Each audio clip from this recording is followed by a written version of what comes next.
Welcome to Heartglow CEO, where high achievers evolve into purpose-driven powerhouses. I'm Casey Rossi, your integrative leadership coach. Join us to break free from people-pleasing and burnout, exploring mindset, embodiment, and soul alignment.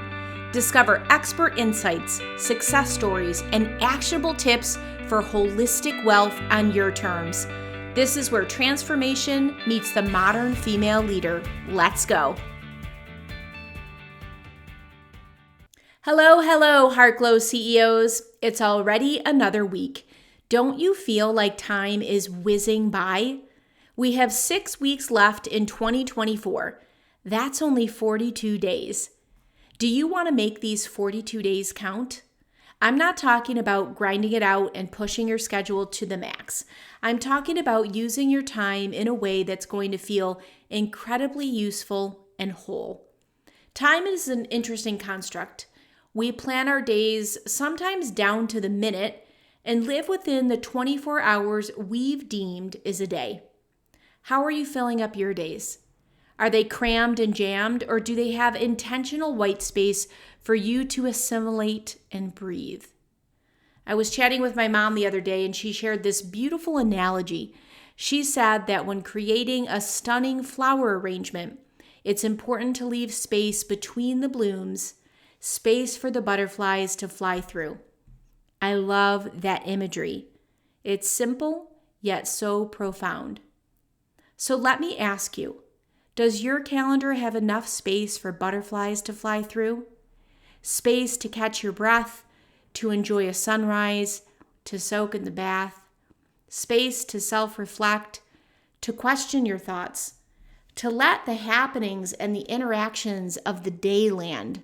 So much happens in a day. Do you have the time for it to just sprinkle down and land, for you to even process? Such an interesting thing to think about. I'll admit it, this is something I'm working on myself.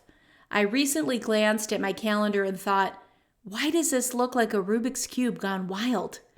I even have about a dozen self-care activities penciled in for any given month.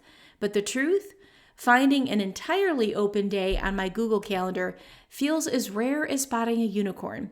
As we move into winter here in the Northern Hemisphere, nature gently calls us to slow down, cozy up, and turn inward. But for entrepreneurs, this season doesn't mean closing up shop or halting your sales efforts. Instead, it's about asking a deeper question. What is sustainable for your livelihood and essential for your joy? I find there's a lot of power in doing less. To my solopreneurs who are juggling endless tasks and responsibility, let me say this: you have more autonomy over your schedule than you think. Yes, even if you're a caregiver, even if your to-do list feels like you could wrap it around the earth twice, there is room to breathe. Boundaries are your lifeline. Here's the hard truth. If you don't intentionally prioritize stillness, life will cruise right on by. And what is the cost of that? Your health, your creativity, and your joy? Stillness isn't indulgent, it's essential. In neuroscience, we know that pausing and engaging in reflective, calm states, it allows your default mode network, your DMN, the part of your brain responsible for creativity and self-awareness, to activate. So think about that for a minute. When you pause and you have that time to reflect, you have that breath that feels like it is in this calm state, it will activate your DMN. And that will stimulate creativity and self-awareness. This is where breakthroughs happen, my friend. In that state, that space in between running all over the place, right? That is where the breakthroughs happen.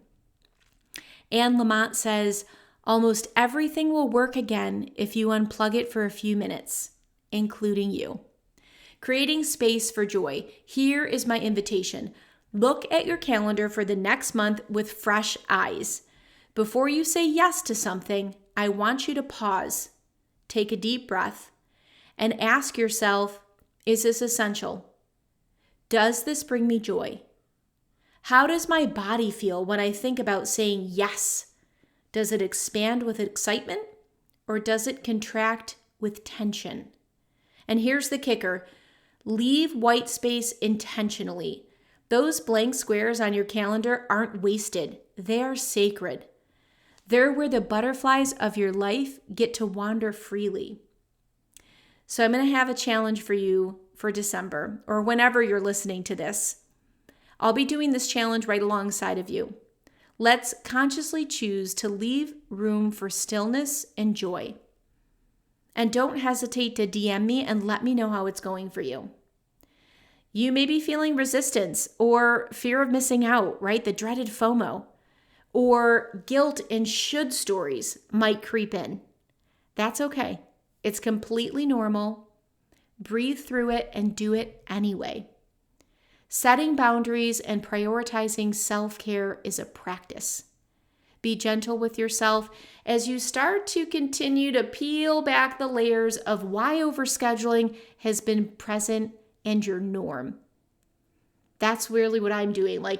I knew through the decades that overscheduling was something that I've done. But I think now I'm curiously and gently peeling back the layers of the why, going just a little bit deeper to the root cause of why, if there is open space on the calendar, I rush to fill it.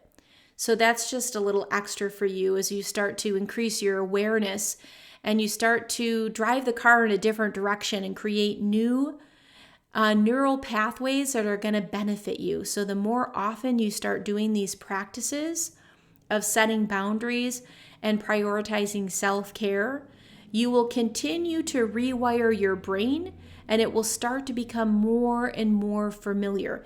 You'll start to feel a difference in your nervous system. It will start as it resets to have just a completely different sense and sensibility for you, where you don't feel like you're behind the 8 ball.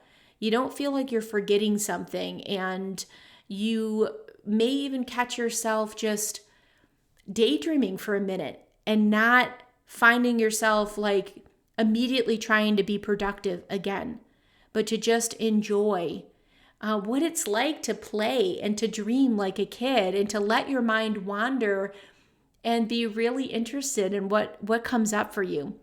Little by little, you'll start to regain freshness and energy and enthusiasm for life. And who knows, you might just notice a butterfly or two fluttering through.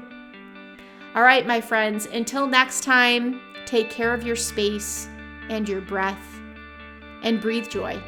You are worth it.